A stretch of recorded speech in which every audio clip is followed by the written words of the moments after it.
Jean-Pierre Pernaut personnel non grata sur RTL, une annulation qui inquiète. L'annulation de la venue du présentateur emblématique du JT de TF1, chez Yves Calvi fait quelques remous. Des invités. Si le terme joue les euphémismes, le procédé n'en est pas moins brutal. Convié à intervenir lundi dans la matinale à succès de son confrère Yves Calvi sur RTL, Jean-Pierre Pernaut a vu ce rendez-vous programmé depuis plusieurs semaines annulé au dernier moment.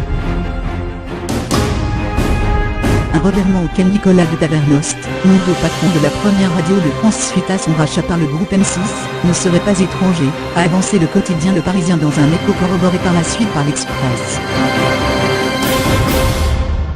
Quelques mois après son précédent passage dans l'émission Laissez-vous tenter, 9h 9h30, le présentateur du plus populaire des journaux télévisés, sur TF1, devait se faire une joie d'y revenir pour célébrer à l'antenne de RTL ses 30 ans de JT, cap qu'il atteindra le 22 février 2018.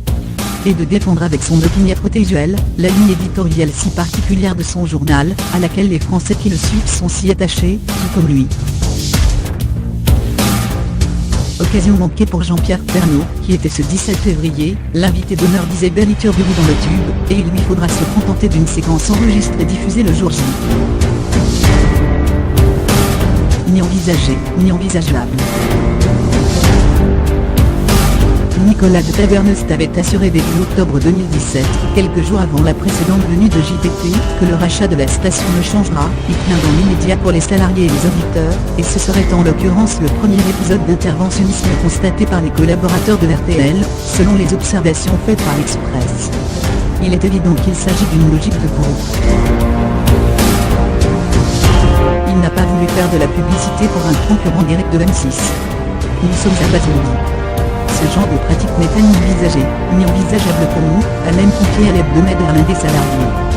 Déjà, en rapportant l'affaire, Le Parisien avait fait planer le spectre de la censure, menaçant l'indépendance éditoriale.